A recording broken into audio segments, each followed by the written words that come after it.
Welcome. We're diving into the creation of the Gay and Bisexual Men's Urology program at Northwestern Medicine, the first clinic of its kind. Today on Better Edge, a Northwestern Medicine podcast for physicians.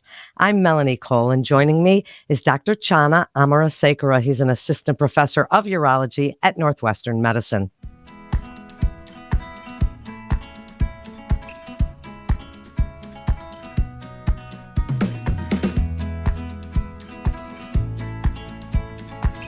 Dr. Amarasekera, thank you so much for joining us today.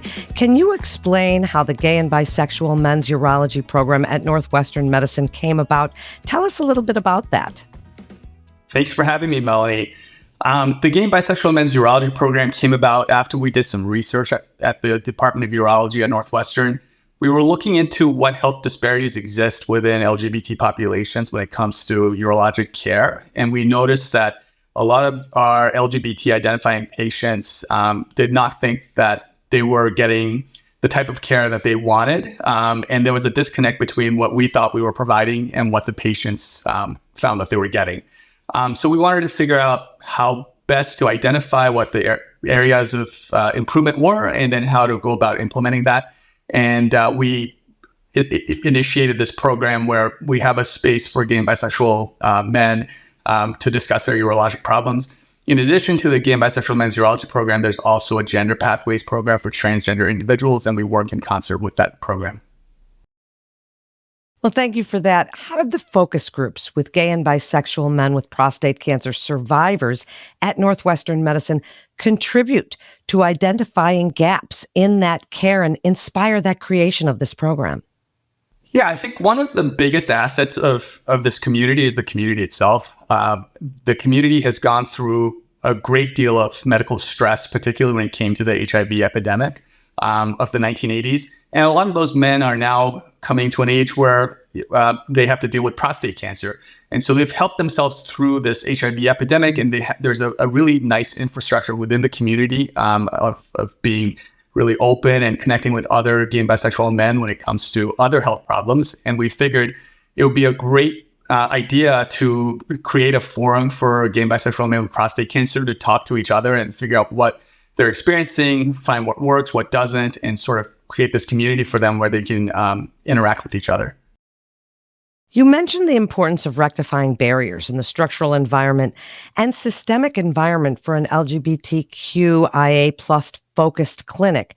Can you elaborate a little bit on the specific barriers addressed by your program and how you seek to overcome them? I think one of the biggest barriers is identifying patients who identify as LGBTQ plus. And often the onus is on these patients to come out to their providers, which can be a very stressful situation for the patients.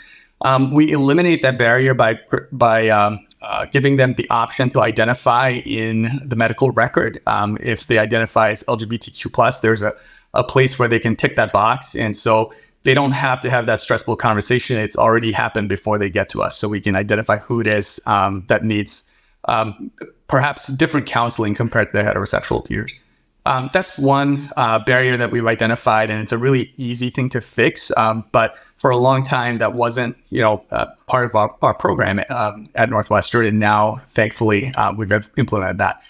Another barrier is when it comes to measures of sexual function. Oftentimes, the tools that we have just focus on erectile function, which may or may not be appropriate for men who identify as LGBTQ+. So for these men, the mechanics of sexual activity might be a little bit different, and erectile function may not be as important. Rectal health and prostate health might be a little more important for some of these men. So creating questionnaires and asking them about what their sexual practices are has been a different approach to these men that is novel, and that's something we pride ourselves on here. What important aspects, and I think another important aspect is how your program integrates psychosocial support with urologic care. Can you speak about the impact that has on patient satisfaction with post-treatment rehabilitation? I think psychosocial care is a big part of oncologic care. And that begins with the time of diagnosis. So if you counsel these patients with taking into account their sexuality, and in that context, you give them this personalized treatment approach, I think the patients trust their healthcare team a little bit more. And that's everything when it comes to healthcare for cancer patients, because they're much more likely to adhere to your treatment plan and do the things that you need them to do to help them through their prostate cancer recovery. Dr. Amarasekera, how does the program involve the community in intervention design, and how does their input contribute to bridging research and clinical care? I think that's a great question. So one of the things that we noticed is, we thought that maybe the questions for sexual function weren't appropriate, but when it comes to figuring out the right questions, you really have to pose the question to the community and see, what's important, and get a diverse set of members to weigh in on these questionnaires. So we had focus groups where we had about 30 LGBTQ plus individuals look at all the questionnaires that we have for assessing sexual function. And then we asked them what's good about this, what's not, what would you change? And based on their input, we're developing a new sexual health questionnaire to specifically assess this population. As your program looks to the future, how do you plan to ensure that clinical care evolves with new research findings and community needs? We're always evolving, and that's, we're learning from our patients, and we're also learning from the community of primary care doctors and other physicians who serve this population. So there's constant feedback from both patients and other clinical members to modify our programs where it's appropriate and sort of fine-tune things. So if we don't change, there's really no growth when it comes to this program, and we're constantly listening to figure out how best to optimize things. Dr. Amarasekera, you've given us such great information today. What advice would you like to give other urologists who are treating gay and bisexual male patients? I think identifying these patients goes a long way, and creating a demographics form that's inclusive of LGBTQ plus patients can help these physicians tailor their discussions to LGBTQ plus patients. And it takes the burden off these patients of having to come out to urologic providers. There are a great number of resources when it comes to educating doctors about LGBTQ plus issues with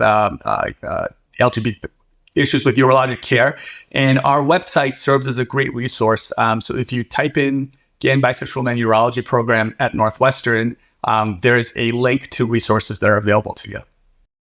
Thank you so much, Dr. Amarasekera, for joining us today and for telling us about Northwestern Medicine's Gay and Bisexual Men's Urology program. To refer your patient or for more information, please visit breakthroughsforphysicians.nm.org/urology to get connected with one of our providers. That concludes today's episode of Better Edge, a Northwestern Medicine podcast for physicians. I'm Melanie Cole.